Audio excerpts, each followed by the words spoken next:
नमस्कार दोस्तों, आज के इस वीडियो में दो कहानियां। एक, अमेरिका के पूर्व राष्ट्रपति बराक ओबामा को बराक हुसैन ओबामा या हुसैन ओबामा साबित करने की होड़ की कहानी। बीजेपी के एक मुख्यमंत्री की तरफ से बराक ओबामा की धार्मिक पहचान पर चोट करने की कहानी। दूसरी, मोदी से सवाल पूछने वाली अमेरिकी पत्रकार सबरीना सिद्दीकी को पाकिस्तानी साबित करने के पीछे की कहानी। हम आपको बताएंगे कि आखिर सबरीना को आज सुबह सुबह ट्विटर पर आकर क्यों अपनी पहचान के बारे में लिखना पड़ा। इंडियन टीम की जर्सी में 8 साल और 11 साल पुरानी तस्वीरें सबरीना को क्यों पोस्ट करनी पड़ी।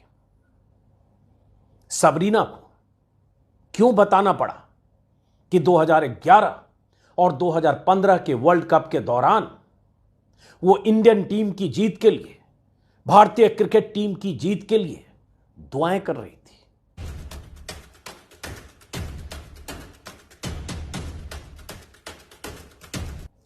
किसे नहीं पता है कि अमेरिका के पूर्व राष्ट्रपति बराक ओबामा का पूरा नाम बराक हुसैन ओबामा है। और किसे नहीं पता है कि अगर जीवन परिचय पर लेख न लिखना हो, बराक ओबामा की जीवनी न लिखनी हो, तो उन्हें बराक ओबामा के तौर पर ही पुकारा और जाना जाता है। ओबामा खुद को बराक ओबामा ही कहते हैं। उनके ट्विटर हैंडल पर उनका नाम, उनकी पहचान के तौर पर बराक ओबामा ही लिखा है।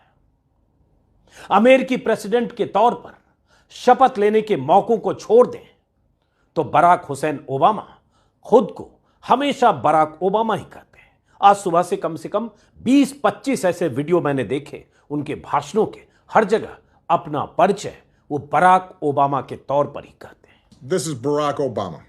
दुनिया उन्हें बराक ओबामा के नाम से ही जानती है। वैसे ही जैसे नरेंद्र मोदी का पूरा नाम नरेंद्र दामोदर दास मोदी है, लेकिन उन्हें नरेंद्र मोदी के नाम से ही जाना जाता है। दामोदर दास उनके पिता का नाम है।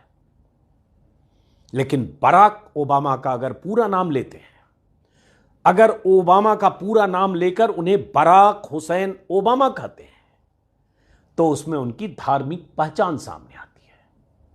तो फिर क्या वजह है कि अचानक कल से बराक ओबामा के पूरे नाम का जिक्र जोर शोर से सोशल मीडिया पर हो रहा है, लगातार ट्रेंडिंग में है। बराक हुसैन ओबामा और हुसैन ओबामा। प्रधानमंत्री मोदी जिस ओबामा को माय फ्रेंड बराक या माय फ्रेंड बराक ओबामा कहकर संबोधित करते रहे, उन्हें सोशल मीडिया पर हजारों लोग, बीजेपी के हजारों समर्थक, ट्रोल्स कल से बराक हुसैन ओबामा या हुसैन ओबामा क्यों कहने लगे हैं। हुसैन पर इतना जोर क्यों दिया जा रहा है। हुसैन क्यों ट्विटर पर हुसैन ओबामा लगातार ट्रेंड हो रहा है।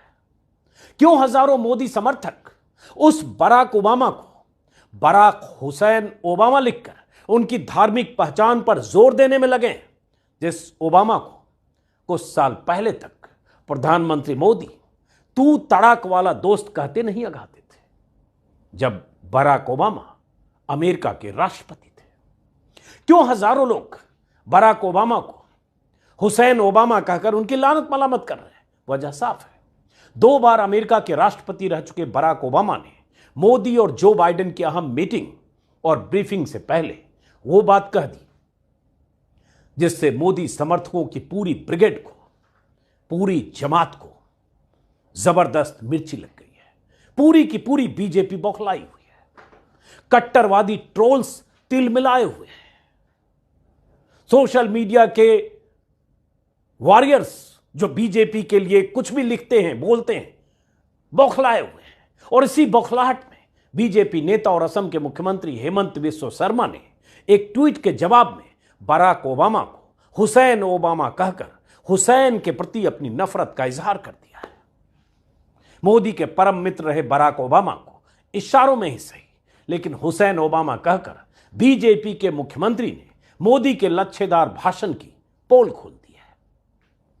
हुसैन नाम से जिस समुदाय की धार्मिक पहचान जाहिर होती है, उनके प्रति यही नफरत बीजेपी नेताओं की सबसे बड़ी सियासी पूंजी है।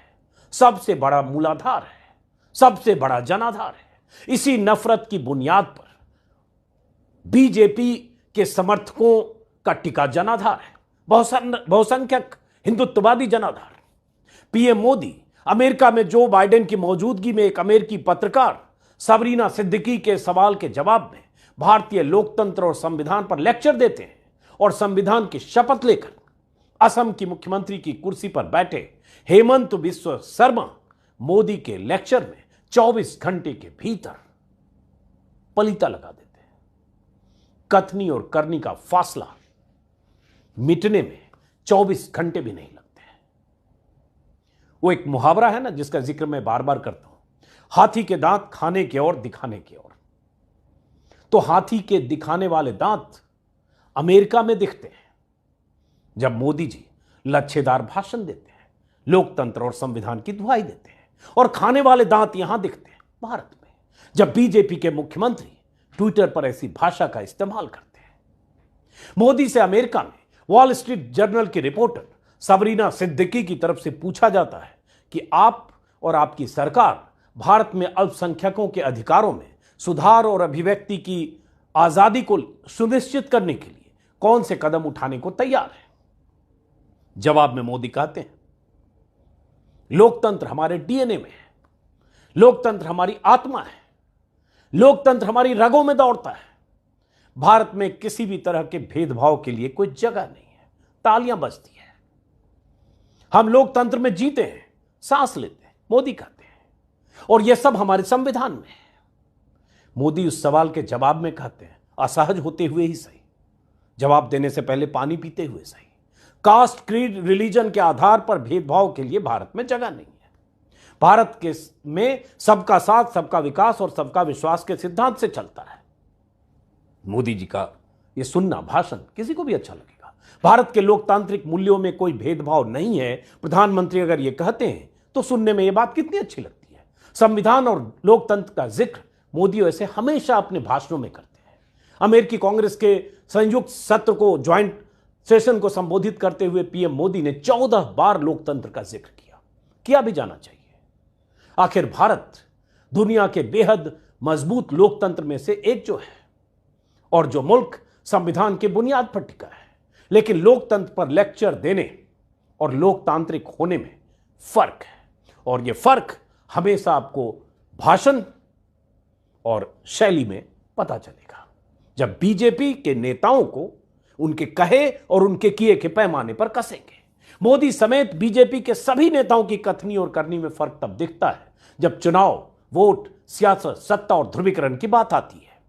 जिस पार्टी के सबसे बड़े चेहरे मोदी ने अपने भाषण में किसी भी तरह के भेदभाव से इनकार किया, अमेरिका में अमेरिकी प्रेसिडेंट की मौजूदगी में, उसी पार्टी के ऐसे चेहरे अक्सर उनकी पोल खोलते रहते हैं। कई बार पीएम मोदी भी अपने भाषणों से खुद ही अपनी पोल खोलते हैं, खुद भी ऐसी बात करते हैं, लेकिन उस पर हम बाद में बताएंगे, बाद में आएंगे। पहले हम बराक ओबामा को हुसैन ओबामा कहे जाने पर बात करते हैं। एक वीडियो मैंने कल रात भी बनाया था, लेकिन आज उस अमेरिकी रिपोर्टर का भी जिक्र हुआ, इसलिए लगा बात विस्तार से। दरअसल हुआ यह कि बराक ओबामा ने मोदी और बाइडेन की मुलाकात से पहले सीएनएन को एक इंटरव्यू में कह दिया कि अगर मैं प्रधानमंत्री मोदी से बातचीत करता तो मैं उनसे कहता कि अगर वो भारत में अल्पसंख्यकों के अधिकारों की रक्षा नहीं करेंगे तो ऐसी आशंका है कि किसी पॉइंट पर आकर भारत टूट सकता है। राष्ट्रपति जो बाइडेन को पीएम मोदी से मुलाकात में भारत में मुस्लिम अल्पसंख्यकों की सुरक्षा पर बात करनी चाहिए। सीएनएन के मशहूर रिपोर्टर, लेडी रिपोर्टर हैं, उन्होंने सवाल पूछा था अल्पसंख्यकों के बारे में और यह कि जो बाइडेन को क्या बात करनी चाहिए। उसी के जवाब में ओबामा ने कहा कि हमने देखा है कि जब आंतरिक संघर्ष बढ़ेगा तो यह न भारत के मुसलमानों के हित में होगा, न भारत के हिंदुओं के हित में। मुझे लगता है कि इन चीजों के बारे में पूरी ईमानदारी से बात की जानी चाहिए।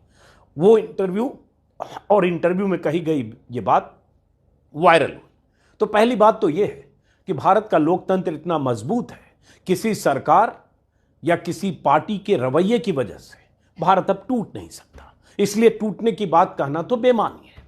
हां, किसी सरकार की मंशा अगर हर समाज या हर समुदाय या हर तबके को साथ लेकर चलने की ना हो, या किसी धर्म विशेष के प्रति नफरत का इजहार करने वाला रवैया हो तो लोकतांत्रिक ढांचे को चोट जरूर पहुंचती है। लेकिन ओबामा ने मुस्लिम अल्पसंख्यकों की सुरक्षा को लेकर जो सवाल उठाए, उस सवाल पर चिंतन और चिंता की जरूरत है। सिर्फ खारिज कर देने का मतलब हकीकत से मुंह छिपाना होगा। इससे पहले जब ओबामा का यह बयान है, उससे पहले भी 70 अमेरिकी सांसदों ने बाइडेन को चिट्ठी लिखकर इसी तरह की बात की थी और तब से ही भारत में बीजेपी के खेमे में एक जबरदस्त बौखलाहट थी और ओबामा के इस इंटरव्यू से बीजेपी खेमे की बौखलाहट चरम पर पहुंच गई। भारत में अल्पसंख्यकों के प्रति सरकार के रवैये पर सवाल उठाने वाले बहुत ऐसे लोग जो अक्सर लिखते बोलते रहते हैं, ऐसे तमाम लोगों को टूल किट का हिस्सा कहकर खारिज करने वाले सत्ता तंत्र के सामने ओबामा का यह बयान चुनौती की तरह आ गया। ओबामा के बयान से बौखलाए बीजेपी समर्थकों के जख्म पर नमक छिड़क दिया वॉल स्ट्रीट की रिपोर्टर सबरीना सिद्दीकी के सवाल ने, वो सवाल जो प्रधानमंत्री मोदी से पूछे गए।